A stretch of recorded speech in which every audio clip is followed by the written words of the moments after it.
as you're finishing up the case, by the way, the bone graft that I placed here, you may have a little bit of bone coming out the next couple of days. It's normal if you do. So that if they have bone loss tomorrow, they're not going to say, give me my money back for my bone, for the bone that you put. You let them know that you might lose a little. You might have some bone spicules come out. You know, or I put an extra stitch. So if your one stitch gets loose, don't freak out. You know, things like that.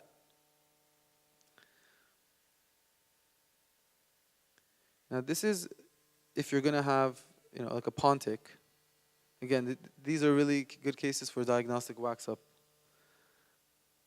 But again, look at the tissue.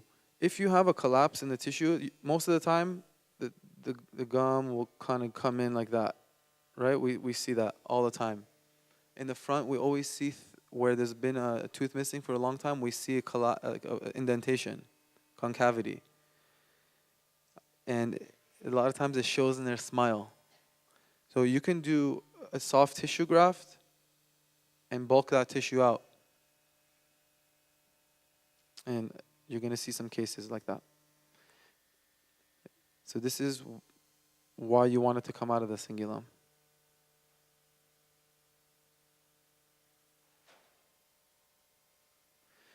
For lateral, I like to place, if I can, like a 3.5 millimeter implant, no greater than 4 millimeters.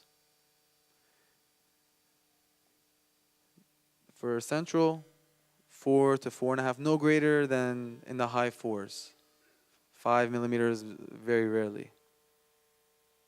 How wide is the central incisor at that area? 8.6. So if you place a 5 millimeter, you know, you don't really have much room. It's going to look like a very boxy.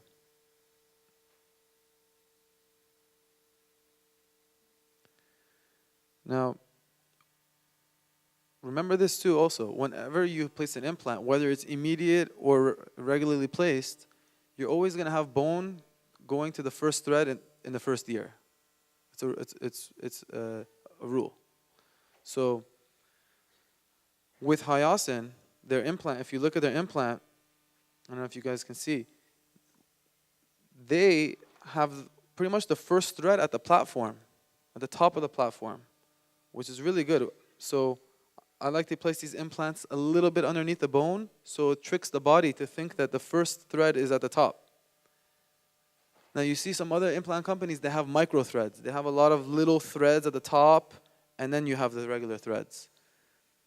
Now that's becoming a little bit more popular these days because if you do get a little bit of bone loss, it has more surface area to collect more plaque.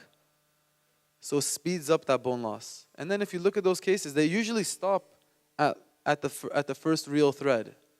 So you'll look at a case that has bone loss, the micro threads all have bone loss, and then it stops at the first thread. How many of you guys have seen that? A lot. I see it a lot. And this really helps. Also, the platform switch. Platform switch means that the platform doesn't start over here. The platform doesn't really start over here. It starts over here. Okay, and then it goes in a little bit.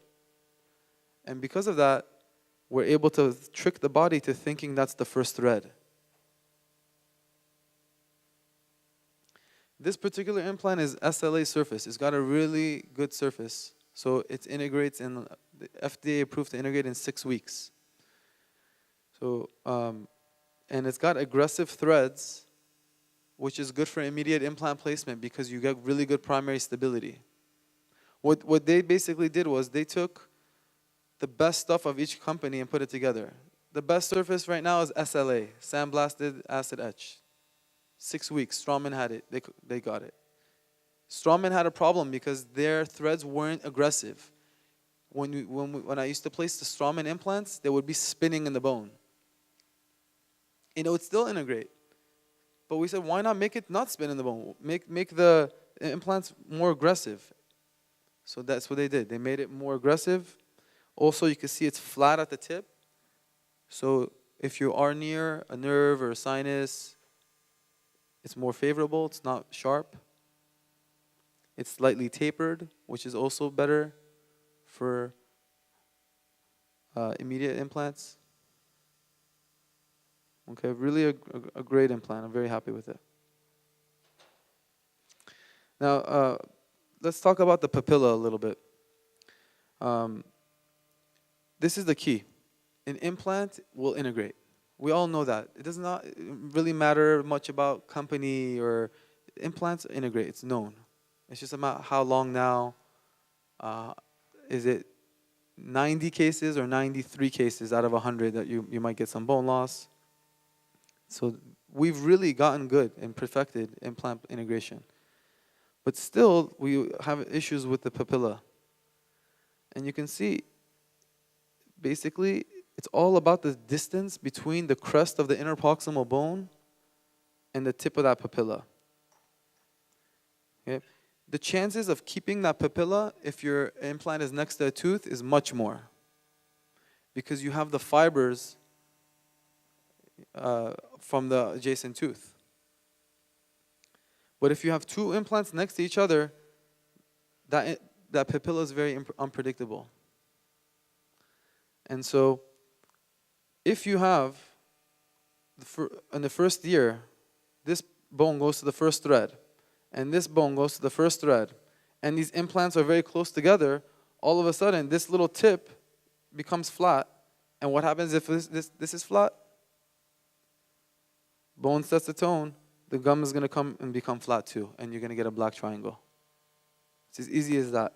So we want to have this space be, especially if it's between 8 and 9, at least 4 millimeters even.